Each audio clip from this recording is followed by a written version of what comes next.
well, I think I found a rather cozy spot right before I get to Spearmint Rhino, where I recorded yesterday, to actually do my makeup and to talk.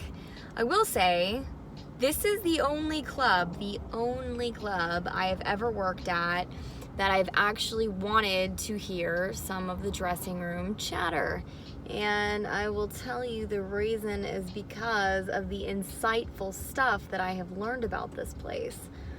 For example, I met this beautiful African-American lady yesterday that told me, she goes, listen, she came up to me, she was like, I think I ran into her in the hallway. And I was like, so how do you like it here? And she was like, I like it a lot. She was really, really nice. She was like, I like it a lot. She was like, you know, a lot of the new girls come in here and they see it's, you know, it's slow season. And she was like, I mean, you've seen how the day is. She goes, but what they don't see, they leave before busy season picks up. She goes, I'm a single mother of 2. I pay all of my bills 6 months in advance. She was like, this job has been very good to me. She was like, the potential in here is through the roof. She was like, don't give up on this place before busy season hits. I was like, thank you for saying that. And then I wasn't going to. I had no intention of doing that. But how sweet of her to say that. You know, that's what I'm talking about. That whole abundance mindset. There is way more than enough for all of us. And I really appreciated that about her.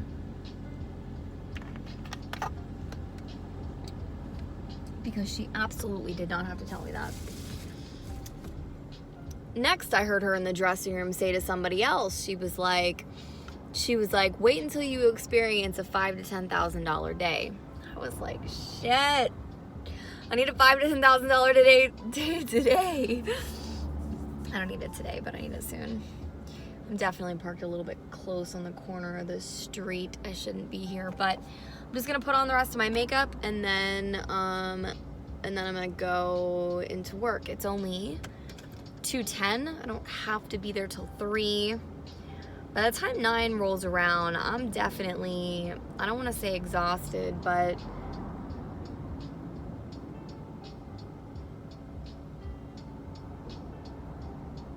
I was yesterday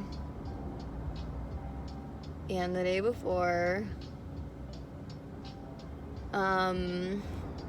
So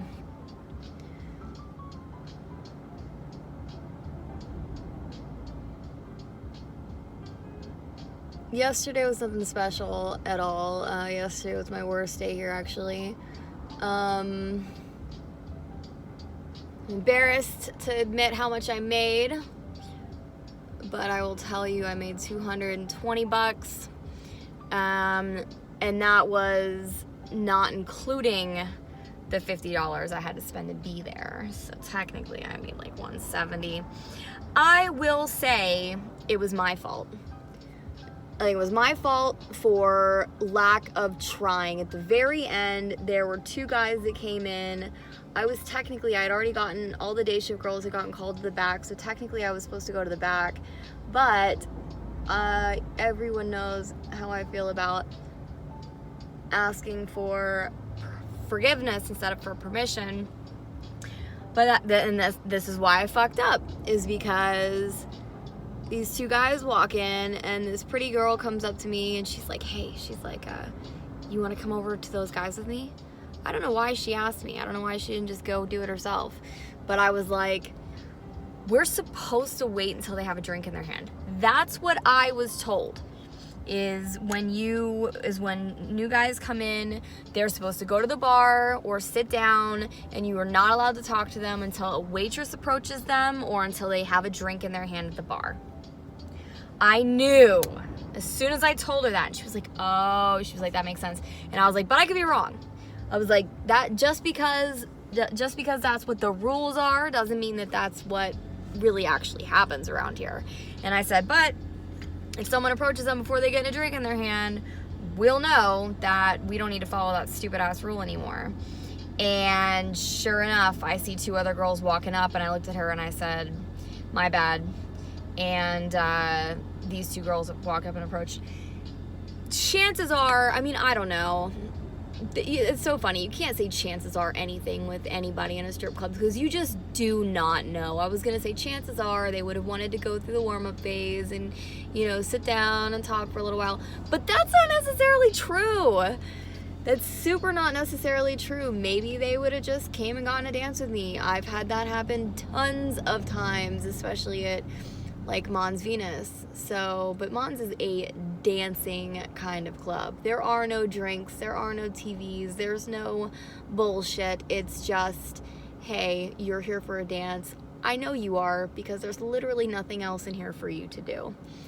So, I appreciate that so much about that club.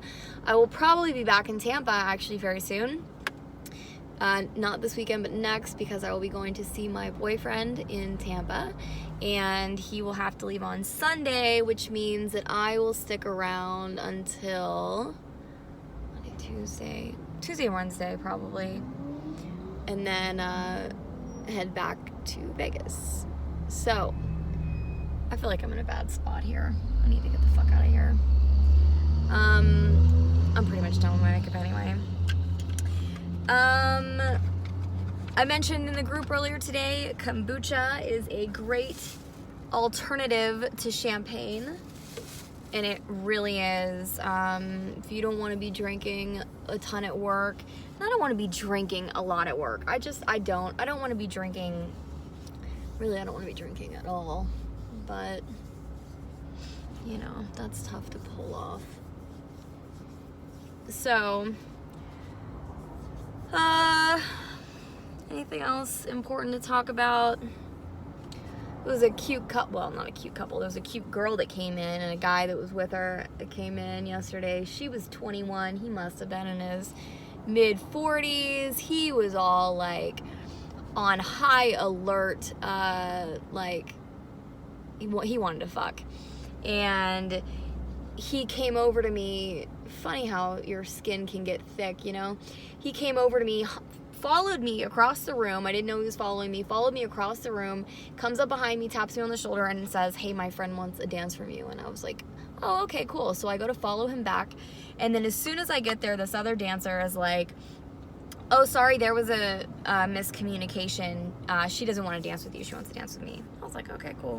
So I turn around. He's like, "Oh, I'm so sorry. I'm so sorry." I was like, all good. Don't worry about it. And I need to brush my teeth before I put on my lipstick. I was like, no big deal, don't worry about it. Funny, I didn't have any kind of negative feelings about that at all. I did not care. And like 10 minutes later, he comes back up to me and he's like, actually, she does want to dance with you. And I was like, okay, cool. So I go back and get a dance with this girl, and he's all like, grab her boobs, grab her ass, like, blah, blah, blah. I do come from a very touchy-feely fucking club. There is, it's a full contact club. Mons is a full contact club. That is where I spent the majority of my stripping career, was at Mons Venus. So I am used to that. And she was an adorable little girl that looked way too young to be there. So I didn't care because she didn't have nasty, sweaty ass man hands. So I didn't care. She was really, really stupid into it. Like, I really couldn't tell if she was genuinely into it or if she was a really good actress for this guy that is clearly her sugar daddy. No idea. But I was so hoping he would go to the bathroom so I could ask her, because I wanted to be like, yo, you gotta tell me. What's the deal? I have to know. But he never went to the bathroom, so I didn't get a chance to ask. But before they left, I did, right as they were walking out the door, I did walk up to them. I said, "Hey, can I ask you guys a question real quick?" And they were like, "Yeah, sure." And I looked at her because he said she wanted to dance with me. And I said, out of all the girls that are here, I was like, there's a lot of girls here. I was like, why'd you pick me? And she goes, "He picked you."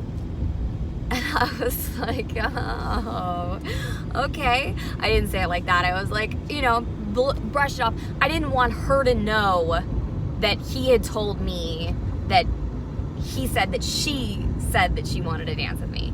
So I was just like, oh, okay. I was like, so why did you want to dance with me? Or why did you want me to dance for her?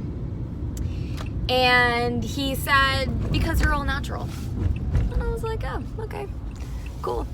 Whatever, good answer. I guess, I mean, it doesn't really matter what the answer is. I just want to know these things. That's all. I just want to know. I want to know what's up. I want to know why people are getting dances from me. Well, why? You know, out of 100 girls, probably more like 50, something, whatever, is a lot. Why do they want one with me? And I think you should be asking the same question to your customers. Why you? Because it's important that you know these things. That way you can build your confidence around them. If someone tells you you have pretty eyes, be proud when you flash your pretty eyes at somebody. If someone likes your ass, be proud when you turn around. If somebody likes whatever aspect of your personality or your body or your whatever, be fucking proud of it. You know, don't let self-consciousness get to you anymore. Fuck that shit. You know? Anyway, I'm here. I gotta valet this car, which is fucking annoying, but whatever. Is this guy here? I don't see him. He told me to pull up to valet, but he's not here. Okay, I gotta go.